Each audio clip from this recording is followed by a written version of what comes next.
We went go-karting in the middle of the Pacific Ocean. Well, let's back up a little bit and let's start from the beginning. So we just got back from a spring break trip here on the Norwegian Joy, and this ship was full of surprises. Stick around for the good, the bad, and whether or not we picked this ship again over Royal Caribbean's Wonder of the Seas. What's up, YouTube? Trevi from the Adventure Buddies, the modern travel family, bringing you another video filled with tips, tricks, and inspiration to make sure you maximize your next family adventure, like we always do here at the Adventure Buddies. Hey Adventure Buddies, welcome back. We're the Adventure Buddies, a family of 5 that loves exploring the world together. So we just got back from a 7-day cruise with Norwegian Joy, and we have a lot to share. So in this video, we're gonna review everything about this ship. We're gonna go over the full ship. We're gonna go over the stateroom, which impressively fit all 5 of us. We're gonna talk about dining. We're gonna talk about entertainment, what the kids loved and what they didn't, and even a chaotic tendering experience here in Cabo. And so we're gonna be honest about where the Joy shined, where it struggled, especially when compared to its big rival, Royal Caribbean. So if you're a family or a first-time cruiser and you're deciding between Norwegian Cruise Line or Royal Caribbean, you're in the right space. And be sure to stick to the end because we're gonna tell you who this ship is perfect for and who might be better off sailing on Royal Caribbean's Wonder of the Seas instead. And so while you're at it, don't forget to hit that red subscribe button for more travel tips and adventures. And without further ado, let's go into our full deep dive into the Norwegian Joy and everything it has to offer. So let's first talk about our overall first impressions of the Norwegian Joy. So the Norwegian Joy is a big ship. It carries about 4,000 guests, but it's not brand new. So this ship launched in 2017 and was refurbished 2 years later in 2019. And yeah, we could definitely feel her age at times. And so the design felt a bit dated, especially if you ever sailed Royal's newer ships like Wonders of the Seas. There's no central park, there's no zip line, just a more subdued, low-key vibe, I guess. That being said though, the ship was immaculate. So crew members were constantly cleaning everything, hand sanitizer everywhere, and we really just appreciated that as a family, how clean the ship was overall. But now, the one cool thing we should talk about is, yes, this does have a go-kart on top of the deck. Yeah, you heard me right. There's a go-kart on this cruise ship. So overall, this is a big, clean, family-friendly ship. It's not flashy. It has its very own unique attractions, and it was very well maintained. So let's go into a little bit more detail, starting with the stateroom. For our family, we stayed in a cabin of 5 on the very bottom floor, floor number 5, and we were honestly blown away at this room. So as a family of 5, we learned to expect tight places, but this one actually exceeded our expectations. So here we had a queen bed, we had bunk beds, and a pack and play for Olivia. So plenty of room, tons of storage, 2 TVs, lots of outlets and USBs, plus the shower had great water pressure. It was surprisingly very spacious bathroom. So however though, our biggest surprise though, we didn't feel cramped, not even once. But the only downside, like I mentioned earlier, no towel animals, but hey, we'll survive. So before we get into some of the intricate details about the ship, let's talk about tech or Wi-Fi. So there are several different options for Wi-Fi. They do offer the new Starlink, which that's the option we decided to get. There's 2 packages, one that streams and one doesn't, about $100 to $200. And we were overly impressed with the internet quality. So out in the middle of the Pacific Ocean, we didn't lose signal once. So, well, whether you like Elon Musk or not, comment down below. This was a great internet experience. What was not great was the NCL app. So maybe that was because we came off of Royal Caribbean recently last year on last spring break. If you want to see the full video of Wonders of the Seas, I highly recommend you check that out. Click the link above here. But that app was super interactive. It was super intuitive, and you could see everything from your entire itinerary to plan everything out to the last minute detail.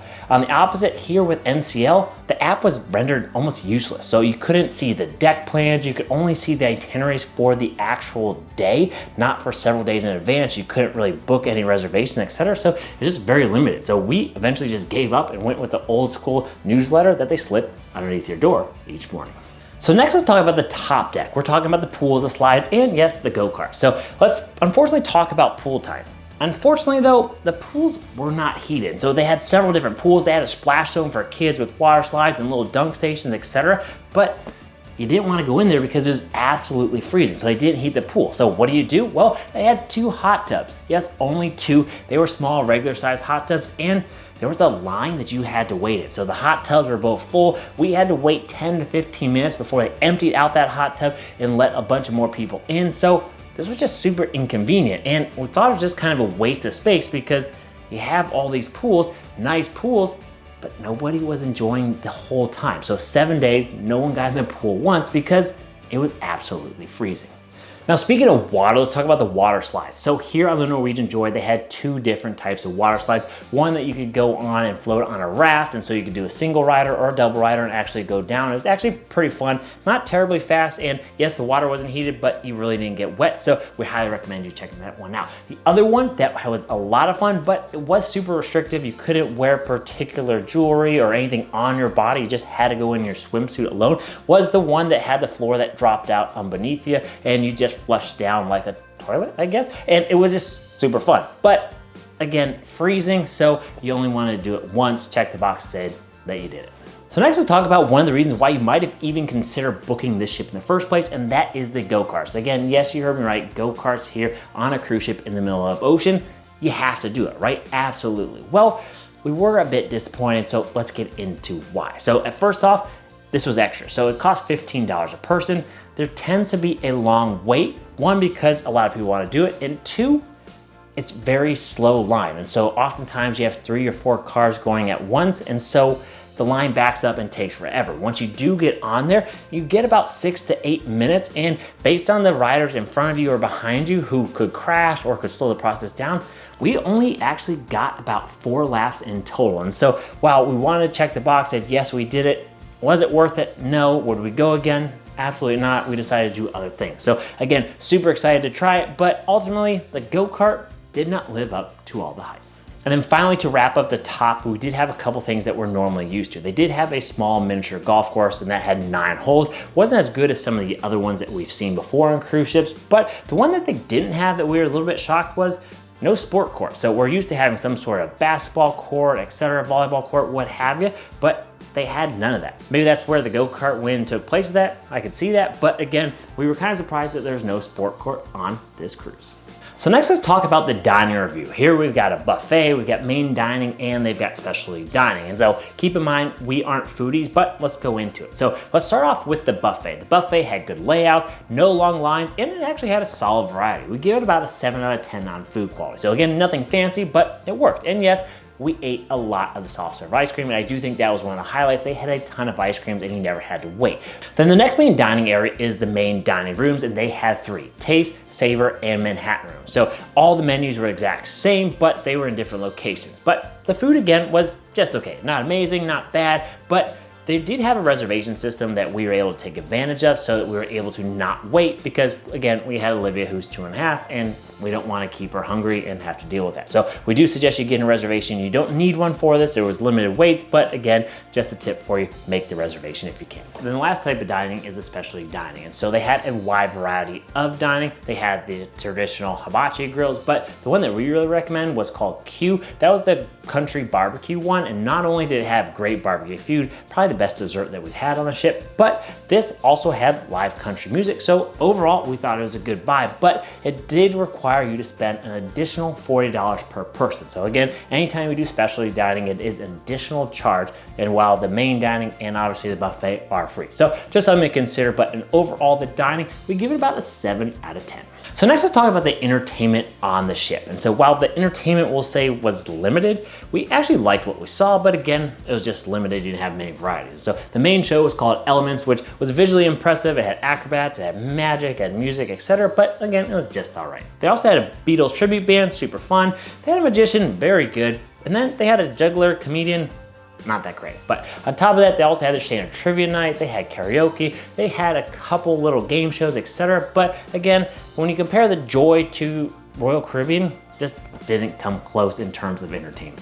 Now next, let's talk about the Kids and Teens Club. So again, we're a family of 5. We've got Olivia, who's 2.5. We've got Jake and Gianna, who are 13 and 15. And so the Teen and Kids Club were definitely something that we were interested in. And so I will tell you though, our kids said this trip was their favorite trip they've ever been on. And while we've been on quite a bit, this was kind of shocking. Why? Well, because of the Teens Club. And so particularly because they went on day 1. And that is our #1 tip while traveling on a cruise with teenagers, is make your teens go on day 1, no matter if they're nervous or scared. Why? Well, everyone's nervous. Nobody knows day 1. So it's super awkward, but be awkward together. After day 1, that's when the friendships form. And so if you try to go into teen clubs on day 2 or 3, you might be feeling a little bit left out. And so our kids went in on day 1 and they ended up having a great time. They met a ton of different people and they actually hung out the entire trip. So much so that we actually mandated that we have to see them for dinner at 5:30 every night, just for 30 minutes. After that, go on and do your own thing. And so again, they stayed out of trouble and just had a great time making new friends from all around the country and a few around the world. Now on the other side, for the younger ones, they do have a kids club. Kids clubs has different ages, but the minimum age is 3, probably because they want them to be potty trained. So there is nothing below 3, and so that was a downside. And so typically Royal Caribbean and Carnival cruise lines are known for having better babysitting services, and we would ultimately agree. So Olivia did get to go in there. We did have a little bit of convincing. They did let her go in there, and did she enjoy it? Absolutely. They did crafts, they did face painting, they did a glow party, etc., and had a really good time. But because she's still working on potty training, we got the phone call every 30 minutes. Hey, come pick up your kids. So we're always interrupted. So they don't do anything like that. So just kind of know that you have to be 3 and above to really maximize that kids club experience. But the staff inside of it were great. Olivia loved it. She made some friends in there and had a really good time. So again, Teens Club and Kids Club at Norwegian gets a thumbs up from us. So in kind of summary, we did kind of feel that the little things matter. We noticed that there was no towel animals. The kids kind of missed that. They love coming into the room after it's made up and you see a different towel animal. There's no door decorations allowed, which again, we felt was weird, but I guess a policy of Norwegian. But in the positive though, the cruise service was excellent. The ship was very clean. This was just casual, a fun vibe. And so again, this may not have all the bells and whistles like a Royal Caribbean and some of the Oasis class. Again, those ships are massive and just brand new and filled with all these amenities. So just know that going into Norwegian Joy, because you're not gonna get that and you shouldn't really expect that. And so it's not a true fair comparison, but when you're looking at the service, when you're looking at things that are best for the family, do you go with NCL or Royal Caribbean?